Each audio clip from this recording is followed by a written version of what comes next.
It's a challenging time to be a teacher. We don't get paid a lot, the days can be long and exhausting, demands from students, parents, admins, and districts can be intense. There is always room for improvement, and there is always more to do. There are always new procedures to learn, new programs to run, new strategies to master. But it's when our fire burns the lowest that we remember our purpose. We teach because we're resilient. We teach because we're problem solvers. We teach because investing in kids is one of the highest callings we can imagine. We teach because we know that the classroom can be a place of magic and possibility. We teach because we have an unquenchable fire for learning and a passion to share it. We teach because our colleagues are some of the best human beings we will ever meet. We teach because we have an opportunity to influence the global citizens that will make this world a better place. If you're still on fire for learning and growth, join the Teachers on Fire Roundtable for conversations that will warm your heart, spark your thinking, and ignite your practice. You'll hear from real people and real educators with real solutions, not make-believe perfection, but ideas, inspiration, and a path toward change and transformation in K-12 education today. My name is Tim Cavey. I'm an 8th grade teacher, assistant principal, and the host of the Teachers on Fire podcast. I'm inviting you to join us at the Teachers on Fire Roundtable. Because you matter, your voice is important, and we are all better together. Good morning, Teachers on Fire. Welcome back to another conversation that will warm your heart, spark your thinking, and ignite your professional practice. I'm so excited to be joined today by the one and only Jake Miller, someone I've been looking forward to chatting with one-on-one for a very long time. So if you are joining us live, welcome. Would you say hello in the chat? Let us know where you are coming from. We would love to say hi back to you. And speaking of the chat, we've got a bunch of people. Wow, lots of comments pouring in, starting with Jillian here from Florida. Let's see, Mel is here in the house. Great to see you, Mel. Mel says, having to stay in bed, no tennis. Oh no, that's rough news for Mel, coming to us from Colombia. We've got our friend Brian Carpenter, who is out there fishing this morning, and he's got enough data apparently to catch this show. So Brian, it's great to see you. He might not catch a fish, but he'll catch a show. Don't let us distract you too much from losing some fish out there. And it's great to see all of you here with us. So Jake, it's over to you. I want to say hello. Thank you for joining me, and give us a bit of an introduction. Let us know what your current context looks like. Yeah, well, I'm psyched to be here, first of all, Tim. Thank you for having me. I really enjoy the work you do on Teachers on Fire, and I've been enjoying it for years, and got to be a part of a roundtable with a whole crew of people last year, about a year ago today, not quite a year ago, but it's cool getting to have this chat with you one-on-one. So I am an 8th grade teacher as well here in Ohio. You and I are both 8th grade teachers. I teach 8th grade science, and I've bounced around what I've taught over the years. Taught math. That's what I thought I always would teach, was math when I came out of college, but I taught math and then STEM and then science. I was a tech coach for a while, and that's kind of where my real love is in that technology integration and supporting educators. I found that, we as teachers, we tend to say things like, oh, I just love that moment when we see a kid's eyes light up when they understand something for the first time. I get that, but what I really get is the feeling when a teacher who was feeling nervous about using educational technology or unable to use educational technology, when their eyes light up because they're like, look at me, I could use whatever educational technology tool. And that's a feeling that's really special to me. And so that's what I try to do a lot of work on, is supporting educators with educational technology. And that's kind of how you and I came to know each other, is through, I have a podcast, the Educational Duct Tape Podcast, where I talk about educational technology. So even though I'm a classroom teacher, this stuff I do outside of that is really to support the other classroom teachers and the things that they use in their classrooms with technology. Well, I love that heart, and Jake, the teacher's heart for teachers is so evident, and really, really appreciate all that you put out there. Can't wait to talk more about that. I've got a new name to say hello to. We've got Kiche. I'm not sure if I'm saying that correctly, but thank you for joining us on YouTube. It seems that is Keisha, I believe. Keisha, I believe I know okay. Keisha from on Twitter. All right, Keisha, thank you for joining us. All right, so Jake, you are pushing me a little bit to try something that I don't normally try, and that is a game time. So if you are a listener of the Edu Duct Tape podcast, you know that Jake has a terrific sense of humor, loves to warm up the conversation with a little bit of game time, and I thought, why not? Why not push myself into a new space? So Jake has no idea what game I have in mind, right, Jake? No idea. I just knew I had to get a writing utensil, and I made a mistake, and I grabbed a pen, so I can't make any mistakes. And I grabbed my son's notebook.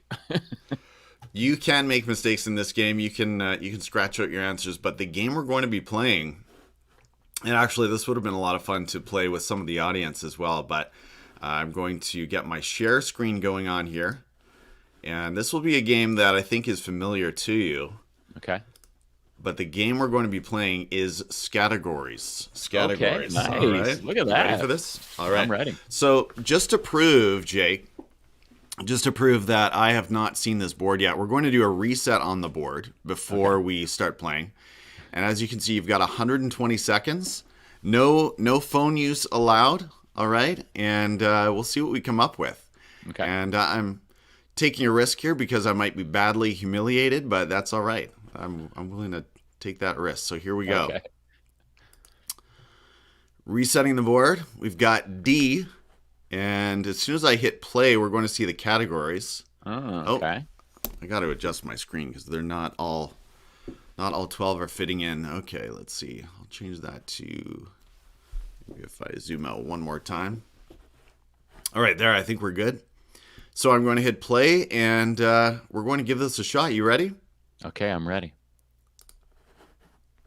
All right, here we go. This is going to be strangely quiet. I did not actually queue up some background music, but don't worry. I talk while I do everything. Don't worry. Oh, good. I didn't even notice the timer started. Number 1 was pretty easy.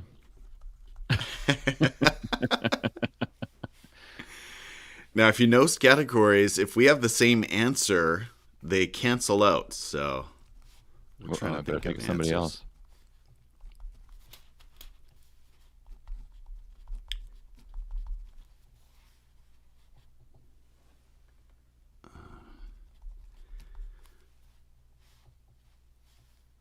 Am I going to have to show my notebook here? Everybody's going to be like, Jake, you have horrible handwriting.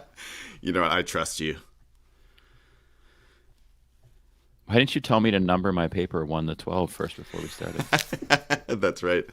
Is it okay if number 1 and number 7 have the same answer? I won't go any further with that. I see where you're going. Types of drinks.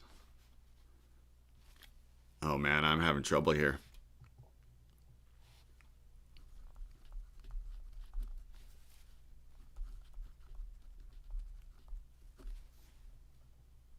Well, it got real with number 11 down there.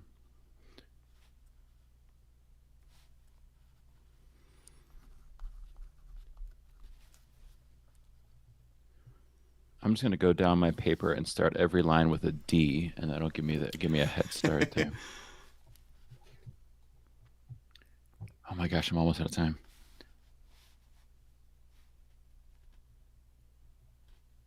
Oh, this is tough. This is rough. Okay.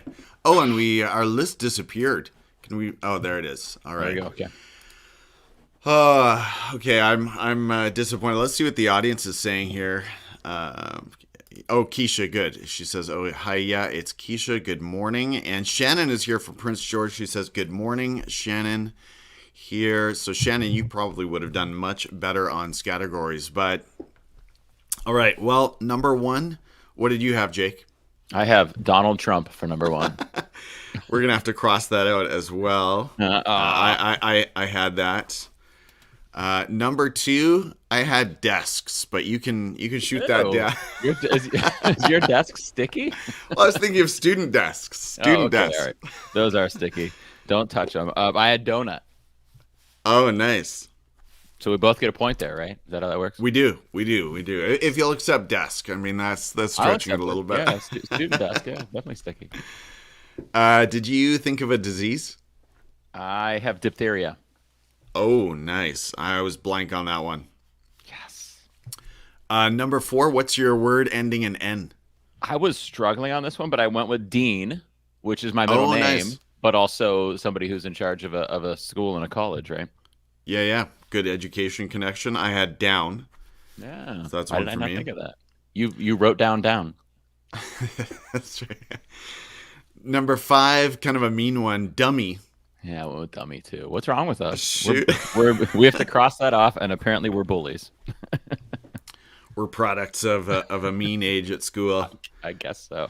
Yeah, we work in 8th grade. We say dummy a lot. No, not really. Thanks, dummy. No. Number 6, this is weak, but desert. I had nothing. I'm going to put iffy on that one. Yeah. I don't think desert is a weather, Tim. Maybe I was thinking climate, like desert maybe. system. Yeah, yeah. Okay, I'm crossing it out. I was blank from 7 to 10.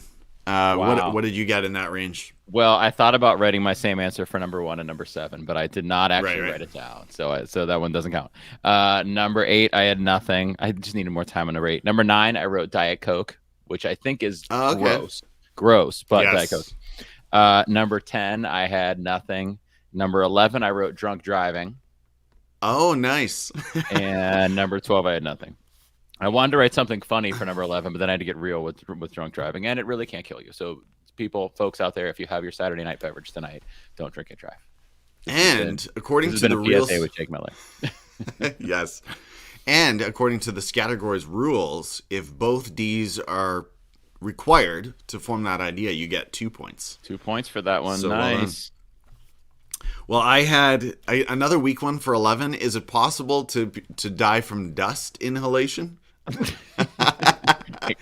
don't know. I guess if you inhale enough of it. And I went with Dublin on number 12. I feel good about that one. That was a good one. I had nothing for number 12. I was drawing a blank. I almost wrote Denmark, and I was like, that's not a city. I thought of Denmark too. Yeah, yeah. All right, I came out with 3. I know you beat me there. What did you end up with, Jake? Including that double. I had 6 with the double in there. Nice, nice. Well, cue my applause sound effect that I don't have ready, but I'll give you this guy. He's going to clap you out. Well done. Yep. Well Jonas done. Brothers clap. I'll take that. Yeah, absolutely. Absolutely. Well, thanks for playing the first game on the Teachers on Fire roundtable, Jake. That was a lot of fun. I think it needs to stay. I think it was good. I'll have to try that again sometime with when I've got a few more people on as well. Yeah. Well, Jake, I want to jump right into some questions here. I said off air I actually have a dentist appointment at the end of my show today, and I've got all of these juicy questions to get to with you. So I'm going to get this rolling quickly here, starting with a quick check-in because I think that's important. Hopefully, all of our admins are doing that as well. But how are you feeling these days? Are you closer to burnout or on fire? Where do you put yourself and why?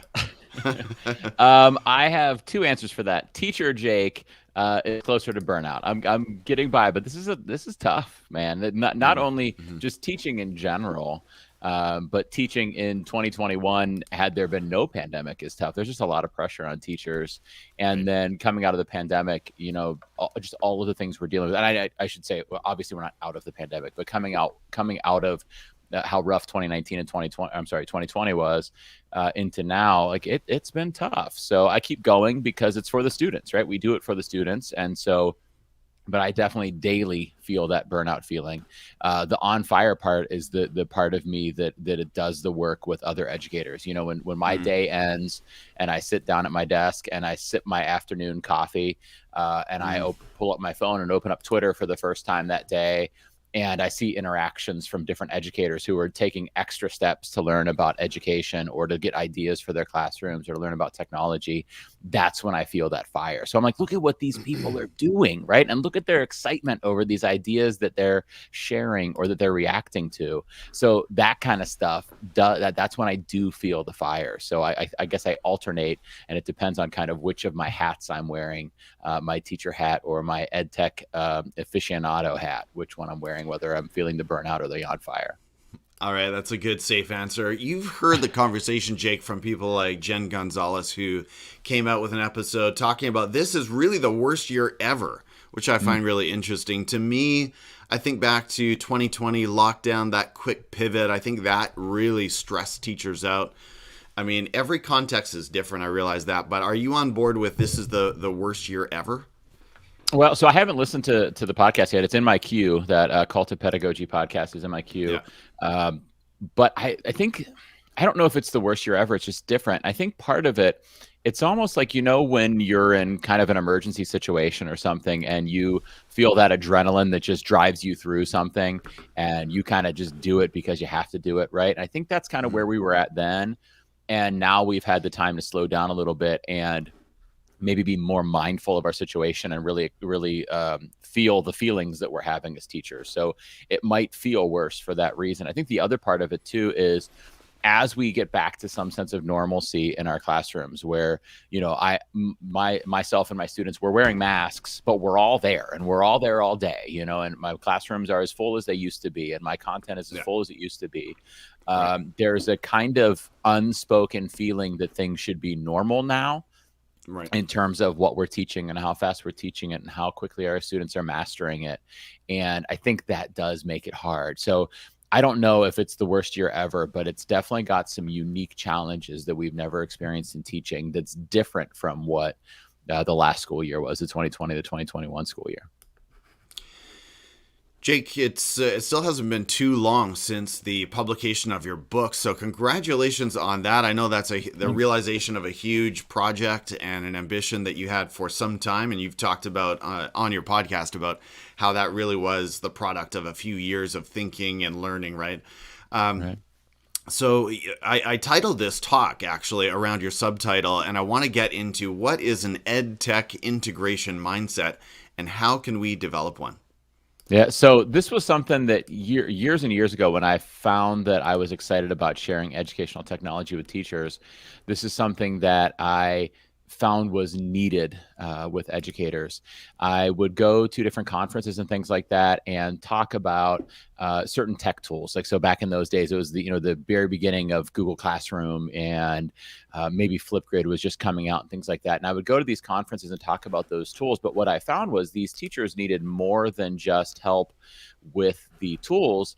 They needed help deciding which tools to use and how to use them and when to use them and why to use them and why they don't have to use all of them. So an EdTech integration mindset is the idea of a mindset of how do we choose what educational technology to integrate? How do we choose what things to leave behind, what things to address later, what things we're going to use tomorrow in our lesson, what things are great technologies, but maybe they're not for our classroom? How do we give ourselves permission to not use some of the things, right? How do we give ourselves permission to just latch on to one tool and use it really well and ignore the other ones? And it's different for every teacher's classroom based on their style, the grade of kids they're teaching, the technologies they have available to them, the content they teach. All of these different parameters make it different for everybody. But it's the mindset of making that choice the right way for you. And it's not one size fits all. It's got to be a mindset that says, what's best for me and my students? And that's kind of the idea that I'm trying to help educators with. Yeah, that's something that you talk about quite well, and I've referenced you on that sense that it really comes back to the learning, and you're so good about bringing it back to what's our learning goal first. Hold on, before we get too excited about different apps to try and integrate into our classroom. What's our learning goal, and then we operate from there. I do want to come back to apps, but could you talk a little bit more just about the book project? I know it's a massive one and a painful one. I have to imagine it's similar to my, I know my master's thesis was sort of painful. I regarded it as a birth of sorts. Yeah. I'm sure you did too, but is there a takeaway or a lesson, something that you could pass on maybe to others or perhaps to yourself when it comes around to book number 2? What's something that you take away from the process? Yeah, it was a really long process. I don't know about book number 2. I don't know if I can bring myself to do that, but I think, and you could probably, echo the same feeling with the thesis, is that it's hard while you're going through it, but similar to that metaphor of it being like a birth, like once it comes out, right? Right. You're so Yeah. proud of that thesis or that book or that baby, right? And you just want to share it with everybody, right? So I think that's the thing to remember is sometimes when we're in the middle of the work, it feels messy and it feels difficult and it feels challenging, but that light at the end of the tunnel is so magnificent, you know, and if it's something you truly believe in, that path of going through it makes it worth it. So I think I personally will always have that mindset when I'm working through something, that if I set my goal right, if I had my head on straight when I was setting my goal of what I'm trying to do, it's going to be worth it. It might be sticky and it might be unpleasant during the process and it might be hard work, but the end result, that goal you're trying to get to, that carrot at the end of the road or whatever it is worth it. And you'll be proud when you get there. All right, that's good motivation. We've got Rochelle Dene Poth joining us, and Rochelle, of course, author of many books. So Rochelle would love to hear your take on this. So I do want to come back to apps. As I said, I recently published a blog post where I thought of you, and I'll come back to that in a moment. But the question that I titled the post was, are we using too many apps in education? And it sort of generated a lot of reaction. I know you get asked similar questions often. You are a self-proclaimed EdTech enthusiast. Where do you fall on this, Jake? And I'll also say that my mention in the article was of you and Tony Vincent talking about how sometimes simplicity is best. So with that in mind, how do you answer this kind of question? Yeah, I first of all, I love the blog post, and what I found it was interesting was when I saw you tweet it out, a lot of people, their response back to you was essentially like, yes. Yes, we do. But in the article, you had a really thoughtful approach to thinking through this question, and I agree with your answer in general, which is, yes, there's too many to use them all. Yes, there's too many to know about them all. But that doesn't mean we should just use one. That doesn't mean we should just stick our heads in the sand. That doesn't mean we should, feel overwhelmed or feel like we have to learn them all. It means we should do what we were kind of talking about earlier, which is identifying what is it that I'm trying to do? What can I improve in my classroom? What do I need to fix, or what goal am I trying to reach? And pick just a few tools that meet that goal. So, speaking about the podcast, the Educational Duct Tape podcast, I've never counted up how many apps have been mentioned on that podcast, but it's got to be over 100. And looking at the Educational Duct Tape book, I think I mentioned 81 or 82 different tools in there. And the idea isn't go use all 82 of these. The idea is to pick a few that you want to use. Mm-hmm. And then comparing that to my own classroom, I use probably about 4 regularly, Wow. And so even though I'm a guy who's like, these are all the tools that are out there, I'm not a guy that's like, use all of the tools, right? So I think to truthfully answer the question, are there too many apps? Well, yeah, because it's overwhelming, right? But that doesn't mean it's a bad thing that there are so many apps, because when you see a new app come in, like, for example, one of the recent ones that kind of came onto the scene was BlueKit. And my students and I absolutely love playing BlueKit in the classroom.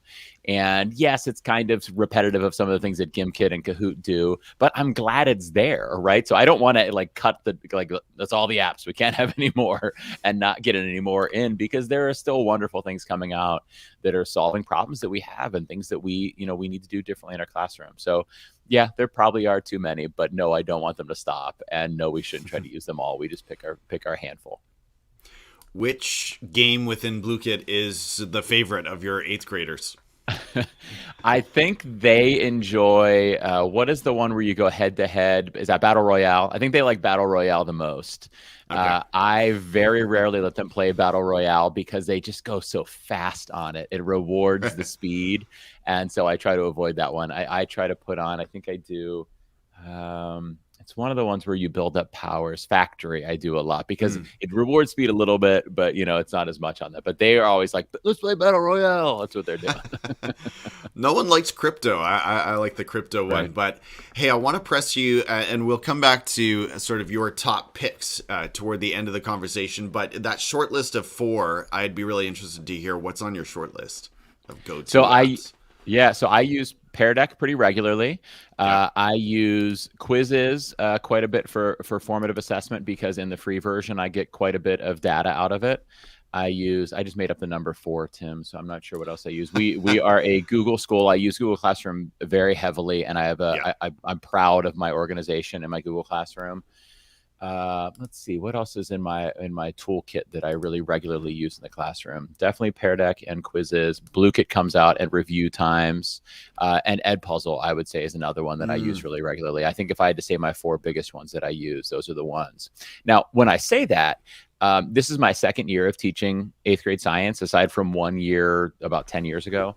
And last year, obviously, was a very different year, right? So I am still getting my bearings with the content and with the teaching and with teaching 8th grade science in this current day and age.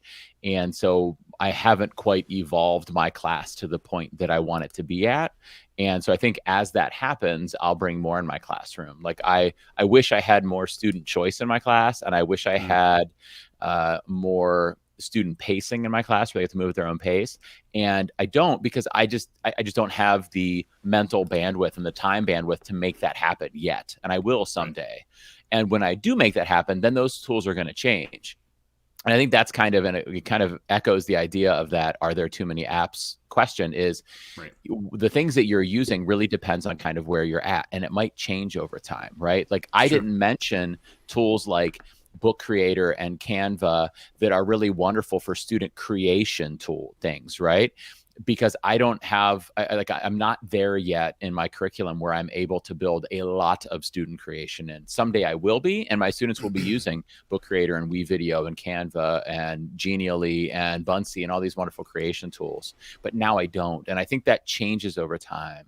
And like Flipgrid is one of my favorite tools out there, but because everything I do is kind of teacher paced, I don't, there's not a lot of times where I'm asking students to respond with video. There are some times, but not a lot. I think as my class evolves, I'll see some tools kind of go higher in their usage and some tools go lower in their usage as that changes around. Well put. Yeah, we've got a few votes, and frankly, I'll turn it over to the audience for a moment. Give us your short list. We'd love to see your top 4 or 5 go-tos. Jillian's leading the way here. She's got Kahoot, Book Creator, you mentioned that one, Flipgrid, you also mentioned that one, and BrainPot. She also said earlier, I use the same 3 to 4 consistently. I'm curious to know if that includes Google Classroom. I'm always sort of interested to see how young can Google Classroom go. My assumption is it's not a terribly user-friendly platform, so I always feel like in those early primary, elementary grades, I don't know how that looks down there, but we will wait for a few votes from our audience. And speaking of our audience, hey, thank you so much again for joining us live or on the replay. If you are enjoying the conversation here, the very best way you can support this podcast and this conversation is to subscribe on YouTube. I would so appreciate it. I'm still thinking about Rochelle as well. I know she is constantly, I don't know if you noticed, Jake, she's reviewing all these tools that I've never even heard of. So I don't know how she finds the time to check them all out. But if there's anyone who is also exploring a lot of new tools, she would be that person for sure. Yeah, she does amazing work. And I want to echo, like, as I look at the comments coming in there, so we've got a list from Jillian, we've got a list from Rochelle, and we got the list that I just shared. And now Brian's list in there too. And there's essentially no overlap between the 4 of us, right? Four great educators that are working very hard for our students, that are up on Saturday morning talking about education. So clearly we care about education, and we're using different tools, and that's great, right? That's a good thing that we use the things that work best for us. So going back to that, are there too many apps? It's kind of a good thing that there are so many, because Keisha gets to use those ones, and Brian gets to use those ones, and Jillian gets to use those ones, and Rochelle gets to use those ones, and I get to use mine. We're all using the ones that are best for us. So it's kind of a good problem to have. It's got some difficulties that it proposes, but it's kind of a good problem to have. It is. Some of that variance too depends on the Google versus Microsoft suite, and depending on which course your school or district has taken. I know that's the issue sometimes in my neck of the woods, and also we've got the whole freedoms or privacy permissions, right? Where depending on the school, district, state, and so on, you'll have different policies around how many apps or which apps are allowed. I know you mentioned Edpuzzle, which is an app I'm a big fan of, but we don't currently have that permission in place for that one. So that limits what I can do with that app. Well, a concept that you are great at talking about on the podcast, Jake, is this idea of adjacent possibilities. So I was hoping to bring that into the conversation. I think it's so powerful and it connects with growth mindset. But for those who have never heard this term before, what are adjacent possibilities?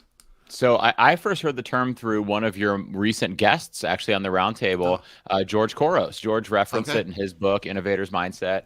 It's not originally his idea, but he cited these other people that he heard it from, and I kind of went back and I dug in the history of it because it was one of those things that as I was reading the book, I was like, oh, that's an interesting thing. So it started from an evolutionary biologist, and his theory was that when life evolved, it couldn't evolve to something, it couldn't make a crazy jump, right? It had to evolve to something that was adjacent to what it was then, right? It had to take in what substances and surroundings were adjacent to it, but also it had to make incremental changes from where it was to where it could be. So the things that are possible in evolution are adjacent to what they currently are, right?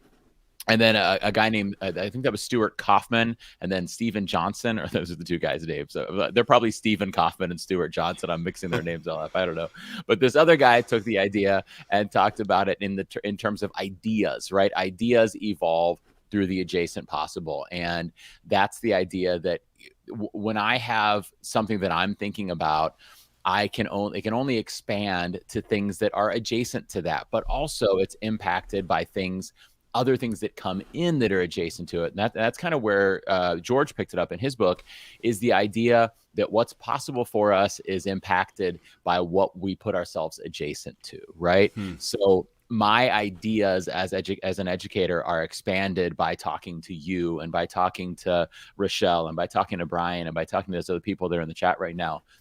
As we talk to each other, all of our possibilities are expanded by what's currently adjacent to us, right? And that's what I like to talk about, is that when we share on Twitter or on Instagram or at a conference or in the teacher's lounge or in a PLC meeting, what's possible for us is expanded by that, and what's possible for the other people in the room is expanded by that. As we talk through these different ideas, we can take these new steps into these new kind of realms of our practice that weren't possible until we put ourselves there.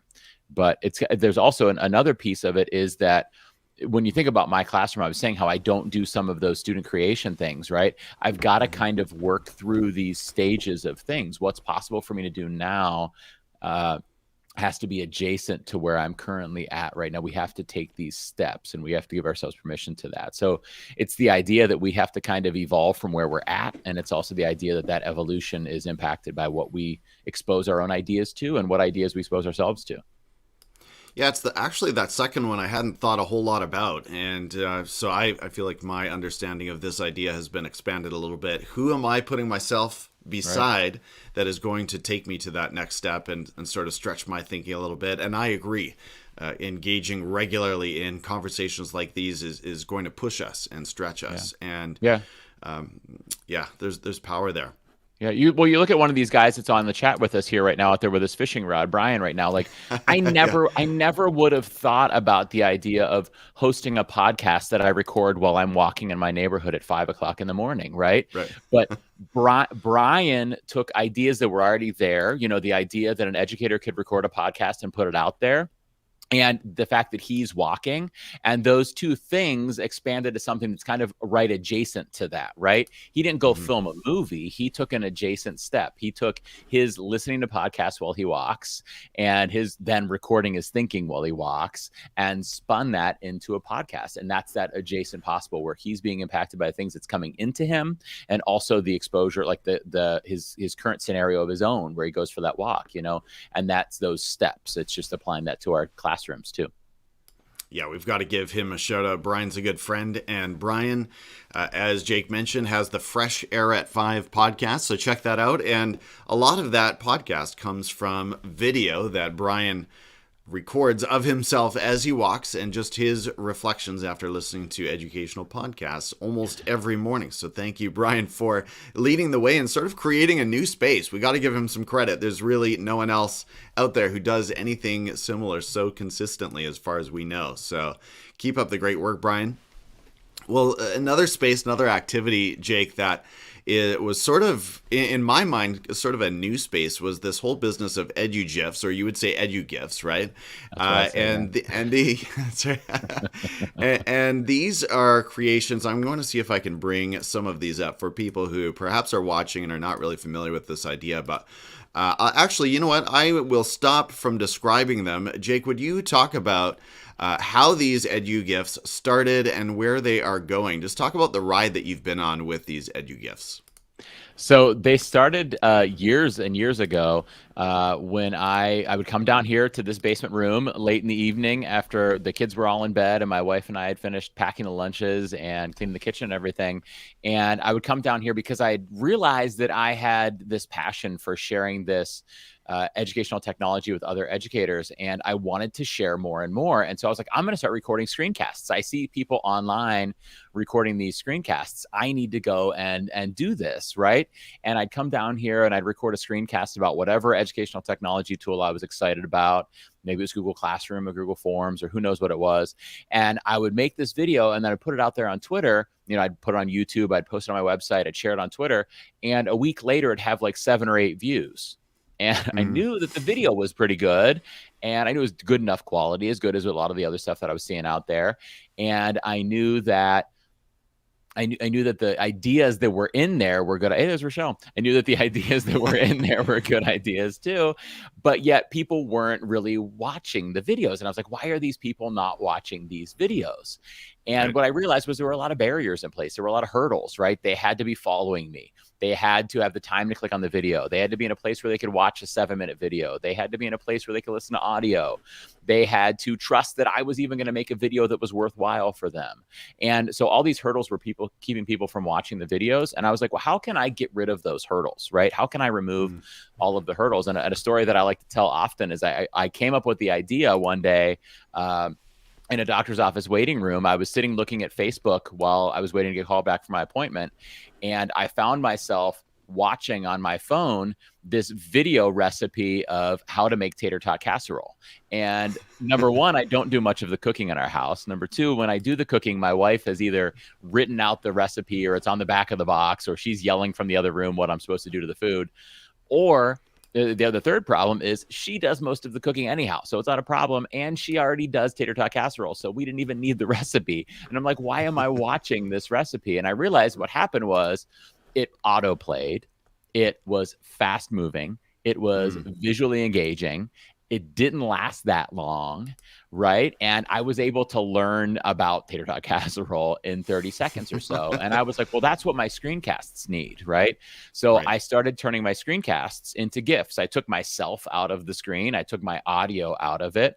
And I started turning them into GIFs. And what I found was if I shared those on Twitter, they automatically played and grabbed people's attention. They didn't have to click on a link. They didn't have to have 5 minutes. They didn't have to plug in their earbuds. They just watched that GIF as that popped up on their screen.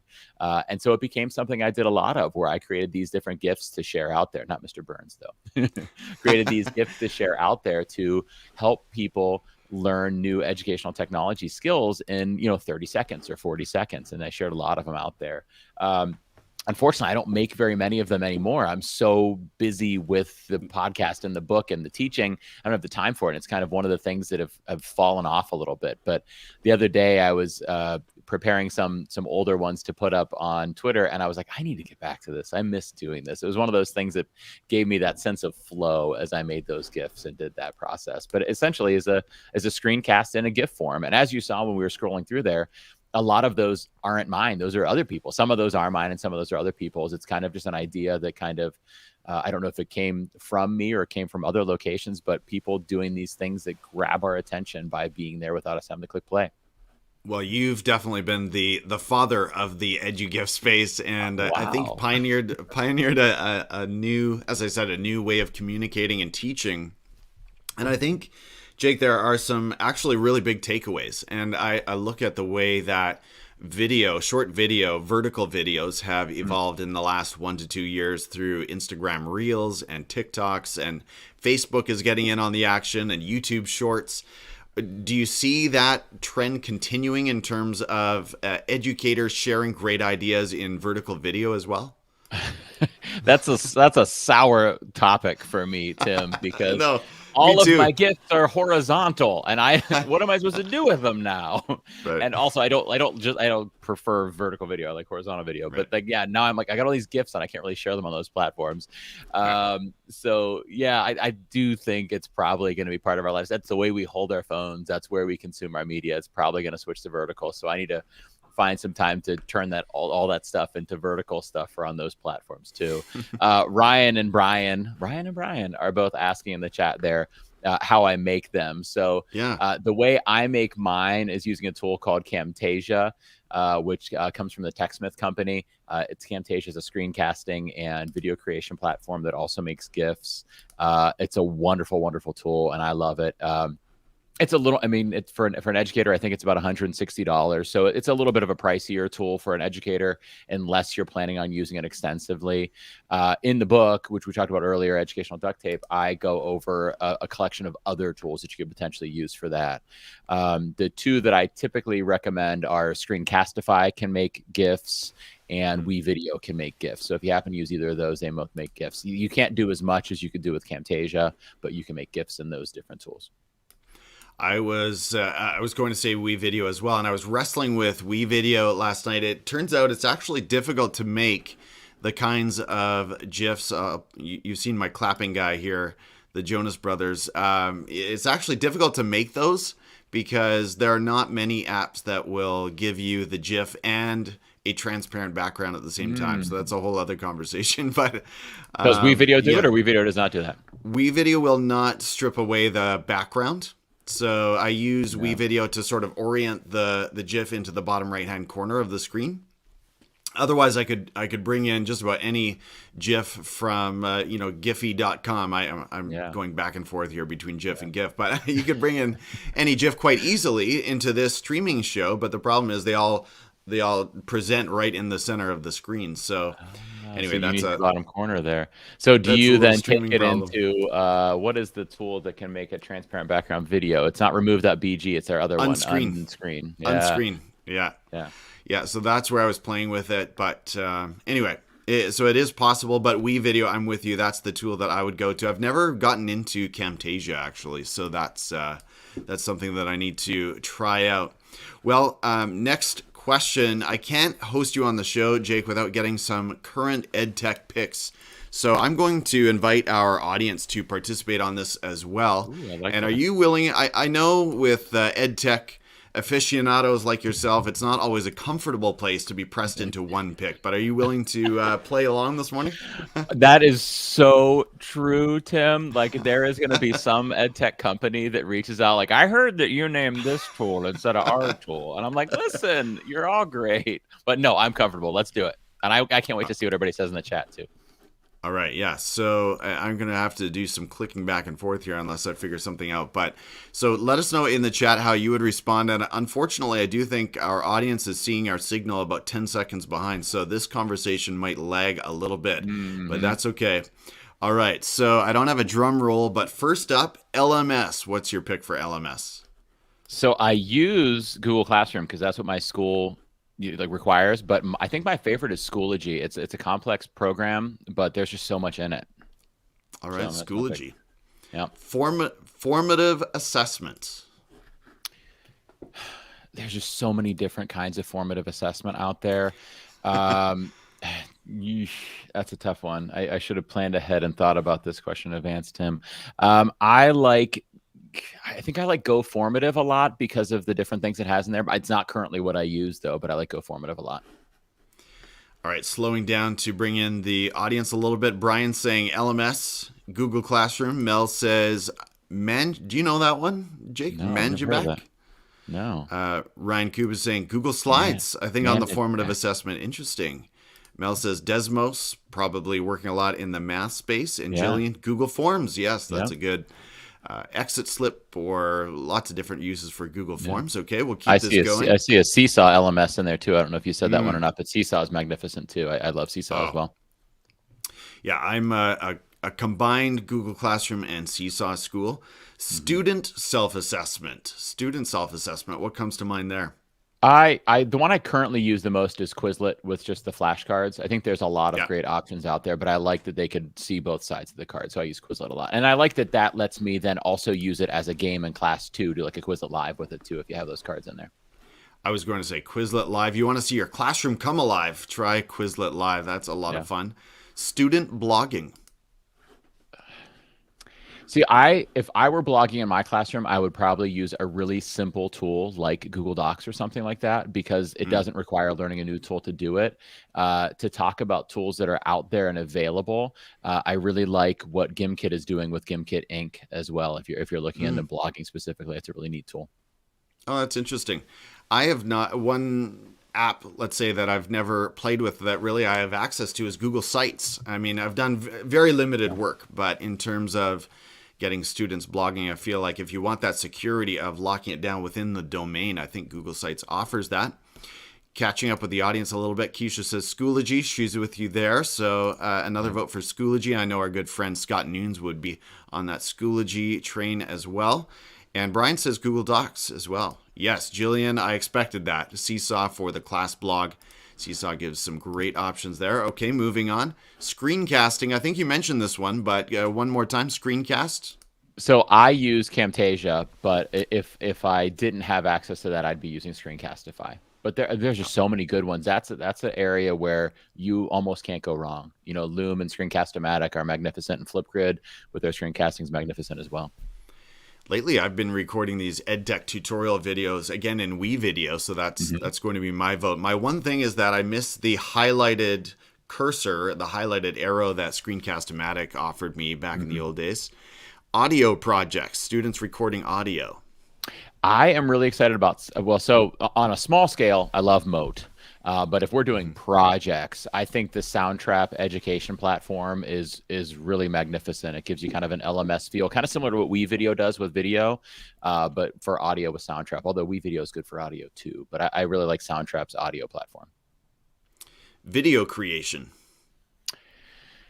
So there's a lot of different options here, but I think one of my favorites, although I love Screencastify and WeVideo and all of these different tools, is Flipgrid, because you could do everything in there, and it's so user friendly for students. There's so many options. They've added so much in. It's just so user friendly.